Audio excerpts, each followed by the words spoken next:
Finally, Lebanon, and the aftermath of Israel's lightning invasion, which might yet redraw the borders between both countries. What are the thoughts of the people at the center, the Palestinians? First, PLO leader Yasser Arafat. I think we are approaching for more, because Israel is still refusing the Palestinian rights.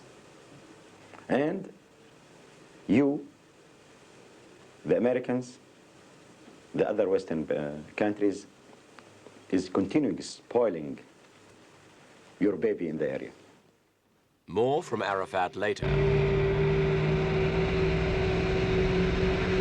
As the United Nations buffer force, some 4,000 strong, moved into southern Lebanon, the Israelis themselves promised a phased withdrawal from an area south of the Litani River, a zone they'd invaded successfully in March to eliminate Palestinian guerrilla bases.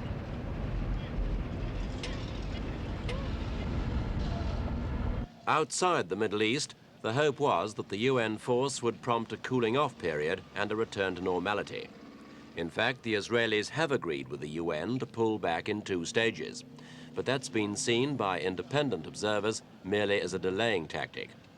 It's also a move which has failed to satisfy many Palestinian guerrilla groups who are still active, despite the recent loss of their bases. The Palestinians have continued with sporadic attacks, and while some have promised not to oppose the UN forces, they say they won't tolerate a lengthy Israeli presence.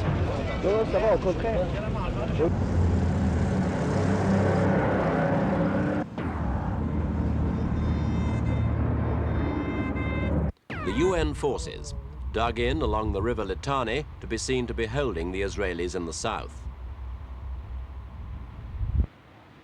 UN troops have not yet reached here, the last stronghold of the Palestinians, an area that's become known as Fatahland, from which the guerrillas have launched rocket attacks and suicide missions onto Israeli soil. The Hasbani River, later becoming the Jordan, forms a natural border. Behind it, Palestinian guerrillas still fire the occasional mortar shell at the Israelis, pursuing the cause they called the revolution in the face of growing odds. They say here that the Israeli action has made life more difficult, but their goal, the destruction of Israel, remains constant and their morale still high.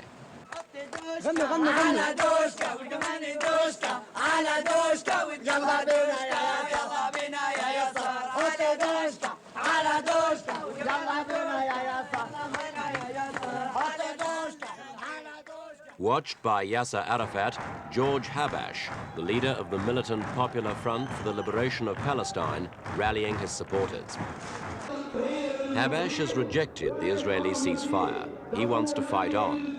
He's condemned the invasion as a vile attack by the Zionist enemy, and he says he sees the future as an opportunity to continue the struggle despite bloodshed and sacrifice. Habash told his supporters that the PFLP would not shrink in the face of the Israeli invasion. Unlike Yasser Arafat and his PLO, Habash has not pledged his cooperation to the UN. He's also accused rightist factions of attempting to exploit the plight of Palestinian forces, even of trying to wipe out their presence in Lebanon. Yeah, it's interesting. You said recently, I think, that the legitimacy of the Palestinian struggle was more important than the Lebanese government itself. Does that mean that you would oppose, for example, a Lebanese army control in the south?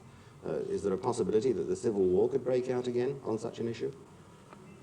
Well, any power, whether Lebanese army or any forces, which will work to prevent us from our just fighting against Israel, we will be against it.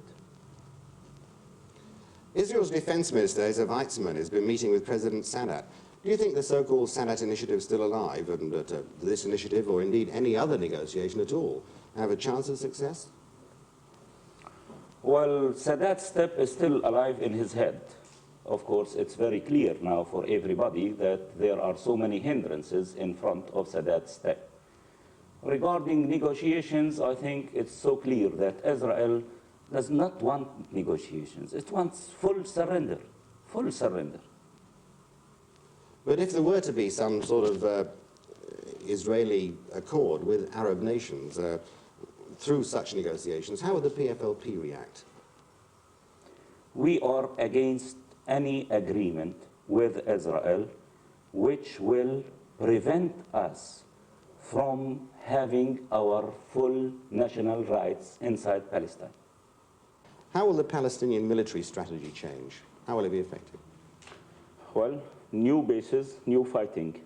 And of course, we have been since a time concentrating on our fighting inside Palestine. And I think this is clear. Would you say that the Middle East is a little closer to peace as a result of the crisis that it's gone through, or is it perhaps closer to war?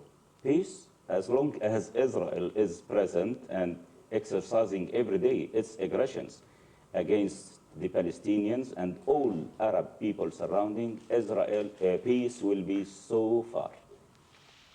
Thank you, Doctor.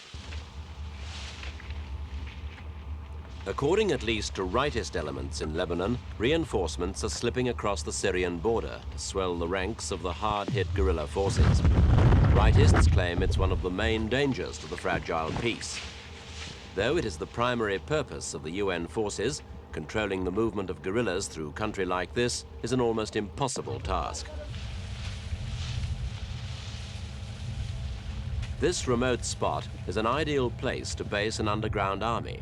And that's exactly what it is, or was. The old fort was raided during the Israeli invasion, though now only a slogan on a wall stands as testimony.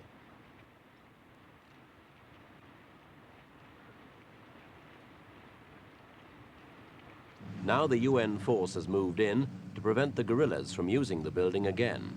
40 Iranian troops have arrived, carrying standard NATO weapons, but woefully ill-equipped to handle the daunting duty of policing so wild a territory.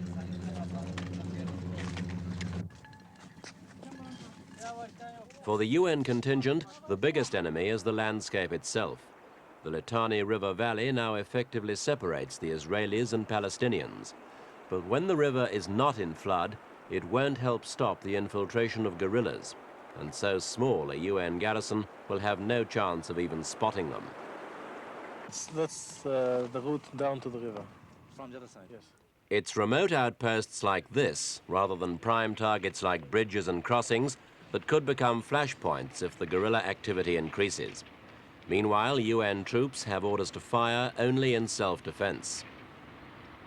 One man who expects an escalation of fighting by both sides is the leader of the Popular Democratic Front for the Liberation of Palestine, Naif Hawatmeh.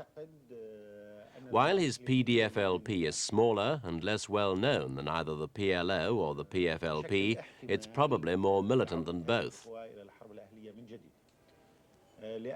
Hawatmeh believes the Christian rightists will fight soon inside Lebanon on behalf of Israel. He told us he thinks action by the rightists might provoke a recurrence of bitter civil war in Lebanon.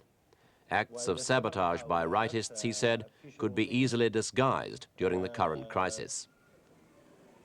Hawatmeh says the takeover of so many Palestinian guerrilla bases in southern Lebanon will not affect the military strategy of his organization. They will fight on until the Israelis withdraw completely.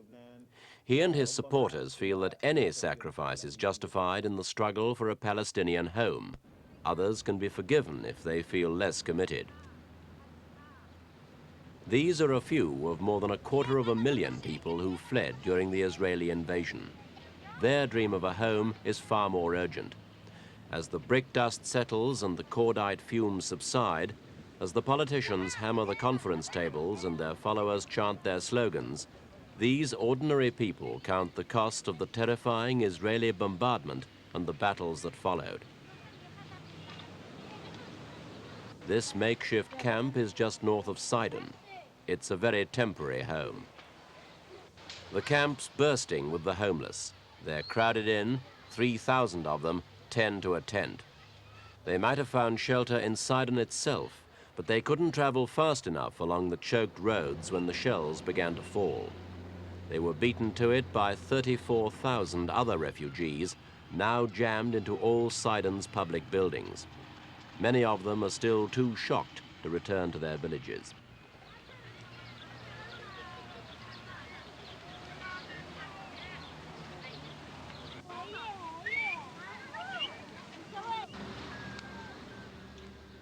Emergency services do what they can, bringing in water and regular supplies, handing out rations to the hungry.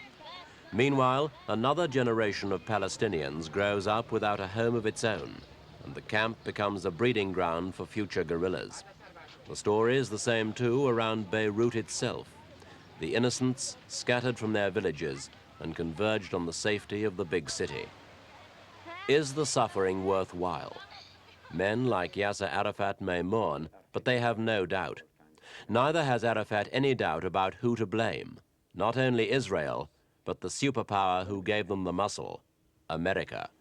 And Carter, I would like to see Carter now, who used to speak from his beginning about human rights. Where is this human rights in this barbarian invasion? And you know that Kissinger had unmasked the whole story when he did his statement during this 8-day war, that this invasion had been planned 6 years ago in America and had been accepted in the Pentagon and in the American administration. I am very astonished. And it passed easily. What does it mean? This means that you are accepting this terrorism, this organized terrorism, this barbarian invasion, this barbarian attacks. For how long? For how long?